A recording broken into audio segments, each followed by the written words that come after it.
सभी को मेरा जय भीम जय भारत।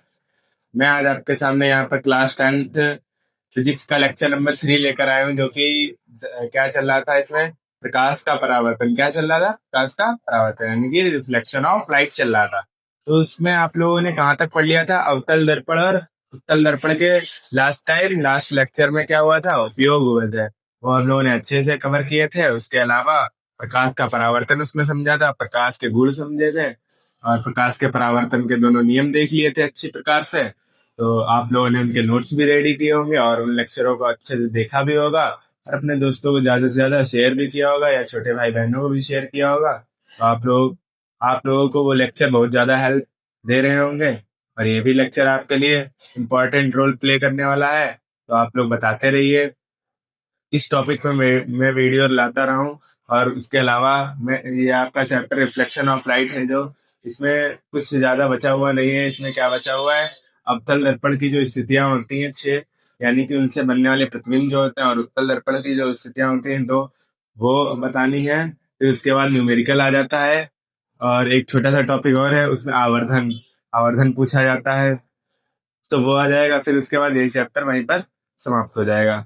तो हम लोग आइए अच्छे से देखते हैं। दर्पण से संबंधित परिभाषाएं पहले देखने वाले हैं। क्या देखेंगे? दर्पण से संबंधित परिभाषाएं क्या है? वक्रता त्रिज्या है, सॉरी, एक मिनट, वक्रता केंद्र है ये, वक्रता केंद्र, वक्रता केंद्र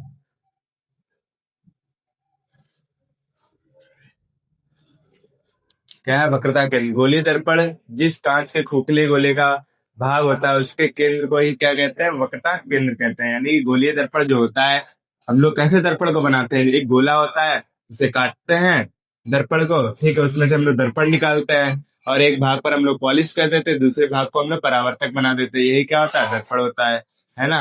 तो हम लोग आइए अच्छे प्रकार से देखने वाले हैं यहाँ पर। गोलीय दर्पण क्या है? गोलीय दर्पण जिस कांच के खोखले गोले का भाग होता है, उसके केंद्र को ही हम लोग क्या कहते हैं? वक्रता केंद्र कहते हैं। क्या कहते हैं? वक्रता केंद्र कहते हैं। तो इसे हम लोग किससे डिनोट करते हैं? सी से। किससे डिनोट करते हैं? सी से। किससे डिनोट करते हैं? सी से। ठीक है। फिर आ जाती है वक्रता त्रिज्या। वक्रता त्रिज्या क्या होता है? Radius of curvature. ये क्या है? गोलीय दर्पण जिस कांच के खोखले गोले का भाग होता है, हमेशा सारी डेफिनेशन में आपको यही लगाना है। गोलीय दर्पण जिस कांच के खोखले गोले का भाग होता है, उसकी त्रिज्या को ही क्या कहते हैं? रेडियस जानते हो? व्यास की आधी त्रिज्या होती है, और त्रिज्या का दोगुना व्यास होता है। यानी कि मान लो एक गोला है आपके पास, उसमें अगर त्रिज्या पूछी जाए तो क्या ये हो गया? व्यास।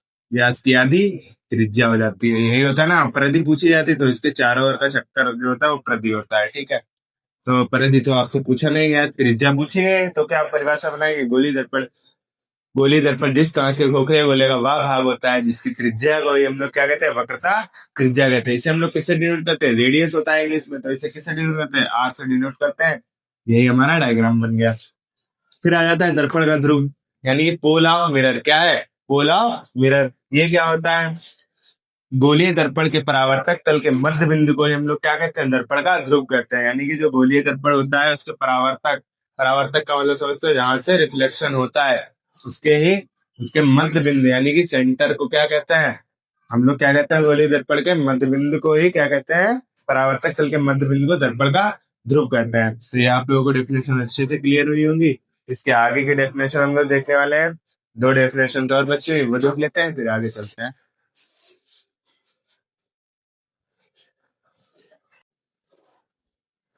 चलिए, इसके आगे हम लोग क्या देखने वाले हैं? मुख्य अक्ष। मुख्य अक्ष, फिर मुख्य फोकस देखेंगे, और अवतल दर्पण में जो फोकस होता है वो बाईं ओर होता है या दाईं ओर होता है, ये हम लोग देखने वाले हैं।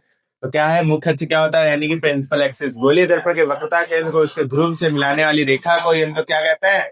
वक्रता केंद्र कहते हैं। वक्रता केंद्र, सॉरी, क्या कहते हैं? प्रिंसिपल एक्सिस कहते हैं। क्या बोलते हैं? Principal axis. यानी कि जो वक्रता केंद्र होता है और जो ध्रुव होता है, उसके बीच जो रेखा मिलेगी, यानी कि इन दोनों बिंदुओं को मिलाने वाली जो रेखा होती है, उसे क्या कहते हैं आप लोग? प्रिंसिपल एक्सिस कहते हैं। क्या कहते हैं? प्रिंसिपल एक्सिस कहते हैं। यानी कि सी और बी को मिलाने वाली रेखा क्या कहलाती है? प्रिंसिपल एक्सिस कहलाती है। क्या क्या बताओगे आप लोग जब भी कोई पूछेगा गोलीय दर्पण के वक्रता केंद्र को मिलाने, ध्रुव से मिलाने वाली रेखा को क्या कहते हैं? प्रिंसिपल एक्सिस कहते हैं, यानी कि मुख्य अक्ष कहते हैं। फिर आ जाते हैं मुख्य फोकस। क्या होता है? मुख्य फोकस क्या है? किसी दर्पण में मुख्य अक्ष के समांतर चलने वाली, मान लो चाहे वो दर्पण हो आपका उत्तल हो चाहे अवतल हो, उसमें समांतर जो किरणें चलेंगी वो क्या करेंगे, वो दर्पण से परावर्तन के पश्चात जिस बिंदु पर मिलती हैं या फिर वास्तव में मिलती प्रतीत होती है, उसे ही हम लोग क्या कहते हैं? उसे हम लोग कहते हैं मुख्य फोकस। जिस बिंदु पर वो मिलती है उसे ही क्या कहते हैं? मुख्य फोकस कहते हैं। आगे क्या लिखा हुआ? अवतल दर्पण का मुख्य फोकस किधर लिया जाता है? बाईं ओर। और यानी कि लेफ्ट साइड में लिया जाता है। और उत्तल का कहाँ लिया जाता है? राइट साइड में। यानी कि क्या लिखा हुआ है? किसी दर्पण में, ये देखो दर्पण है, जैसे मुख्य अक्ष के समांतर चलने वाली किरणें जो है, अब वो परावर्तित होंगी ना, क्योंकि यहाँ क्या है, दर्पण है, मिरर यूज किया हुआ है, तो वो तो जाहिर सी बात है कि वो परावर्तित हो जाएंगी किरणें। जब परावर्तित होंगी और जिस बिंदु पर ये मिलती हुई प्रतीत होती है या फिर मिलती ही है, उसे हम लोग क्या कहते हैं? दर्पण का मुख्य फोकस कहते हैं। तो अवतल दर्पण का जो मुख्य फोकस होता है वो होता है बाईं ओर, यानी कि लेफ्ट साइड में होता है, और वक्रता केंद्र भी बाईं ओर होता है। तो अगर कोई पूछेगा ये माइनस में क्यों होता है, तो क्या बताओगे? क्योंकि लेफ्ट साइड में इसलिए माइनस में होता है। और ये वक्रता केंद्र है। क्या है? वक्रता केंद्र है। और फिर आ जाते हैं उत्तल दर्पण में। उत्तल दर्पण का जो मुख्य फोकस होता है वो होता है दाईं ओर। किधर होता है? दाईं ओर, यानी कि राइट साइड में होता है। जो वक्रता केंद्र होता है वो भी राइट साइड में होता है। और ये इसका पोल है। उत्तल दर्पण में अंदर वाले भाग पर पॉलिश करी जाती है और अवतल में बाहर वाले भाग पर पॉलिश करके उसे परावर्तक बना दिया जाता है। ये तो आपको अच्छे से क्लियर भी हुआ होगा, जिससे पहले मैंने पढ़ाया होगा, जो लेक्चर रहे होंगे उसमें। तो उत्तल दर्पण क्या होता है? इसके अंदर वाले भाग पर पॉलिश कर दी जाती है, उसे कहते हैं उत्तल दर्पण। और इसके बाहर वाले भाग पर पॉलिश कर दी जाती है, इसे कहते हैं अवतल दर्पण। तो आप लोग बताइए कि अवतल दर्पण की जो फोकस दूरी होती है वो लेफ्ट साइड होती है या राइट साइड होती है? इसका हमें आंसर दीजिए कमेंट में फटाफट। और बताइएगा उत्तल दर्पण में जो वक्रता केंद्र है वो राइट साइड है या फिर लेफ्ट साइड है? आप लोग इसका भी आंसर दीजिए मुझे कमेंट में। इसके आगे चलते हैं हम लोग अब। चलिए इसके आगे हम लोग देखते हैं फोकस दूरी क्या होती है, यानी कि फोकल लेंथ जिसे बोलते हैं। इसमें क्या है कि दर्पण के ध्रुव से उसके फोकस बिंदु तक की दूरी को ही हम लोग क्या कहते हैं? जो कोई मान लो दर्पण होगा और उसका जो ध्रुव होगा, यानी कि मान लो ये दर्पण है, ठीक है, ये दर्पण है और इसका जो ध्रुव है और क्या है? फोकस बिंदु। ये फोकस बिंदु होगा, ठीक है। इसके बीच की जो दूरी होगी वही क्या होगी? वो क्या कहलाती है? फोकल लेंथ कहलाती है। किसी दर्पण के ध्रुव से उसके फोकस बिंदु तक की दूरी को ही, किसी दर्पण से उसके ध्रुव से फोकस बिंदु तक की दूरी को ही हम लोग क्या कहते हैं? फोकस दूरी कहते हैं, यानी कि फोकल लेंथ कहते हैं। या वक्रता त्रिज्या की ठीक आधी होती है। कितनी होती है? आधी होती है। इस पर आप पे न्यूमेरिकल भी पूछ लिए जाते हैं, एफ बराबर आर बाई टू पर। यानी कि जैसे कि मान लो एक न्यूमेरिकल दे दिया, वो पूछेगा किसी दर्पण की किसी दर्पण किसी दर्पण की जो आर है वो कितनी है? आर है कितनी? मान लो दे दिया कितना, 30 सेंटीमीटर। तब एफ ज्ञात कीजिए, ऐसे क्वेश्चन पूछ लेता है। तो क्या आंसर हो जाएगा इसका? आप लोग कमेंट में बताइए फटाफट। आर कितना है? 30 सेंटीमीटर है और एफ ज्ञात करना है। जो फोकस दूरी होती है वो वक्रता त्रिज्या की कितनी होती है? आधी होती है। तो एफ बराबर आर बाई टू फार्मूला होता है। आर की वैल्यू क्या है? आर की वैल्यू 30 है, अपॉन में 2 हो जाएगा। दो पंच दो एकम दो, दो पंचे 10। फोकस दूरी कितनी आ गई? 15 सेंटीमीटर आ गई। तो आप लोगों के ये एमसीक्यू में क्वेश्चन खूब पूछ लिए जाते हैं। फिर एक नोट लिखा हुआ है, नोट क्या है?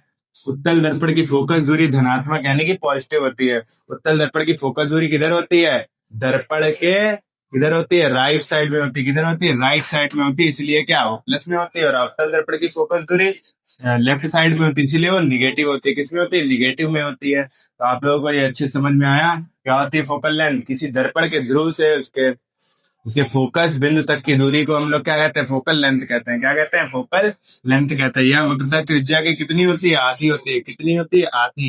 कितनी होती है? आधी। तो एफ बराबर आर बाई टू फार्मूला होता है। उत्तल दर्पण की फोकस दूरी सदैव धनात्मक होती है और अवतल दर्पण की फोकस दूरी सदैव ऋणात्मक होती है। और इस पर आपको न्यूमेरिकल को पूछ लिए जाते हैं, तो आप लोग इस फार्मूले को अच्छे से याद रखिए। और ऐसे ही पूछ लेता है कि वक्रता त्रिज्या बताइए, फोकस दूरी जब दी गई तो क्या कर देना?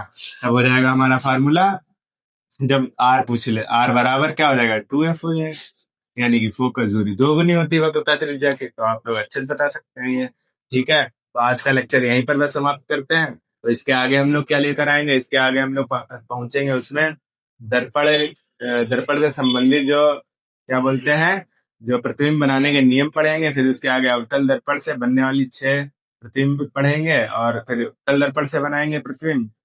तो इसके आगे हम लोग वो देखने वाले हैं, तो आप लोग इसको अच्छे से नोट कर लीजिएगा, इसके नोट्स तैयार कर लीजिएगा और इसको रिवाइज करिएगा। इस पर जितने आपको न्यूमेरिकल मिलते हैं इस फार्मूले पर लगा डालिएगा।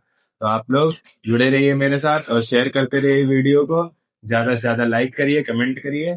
इसी के साथ सभी को मेरा जय हिंद।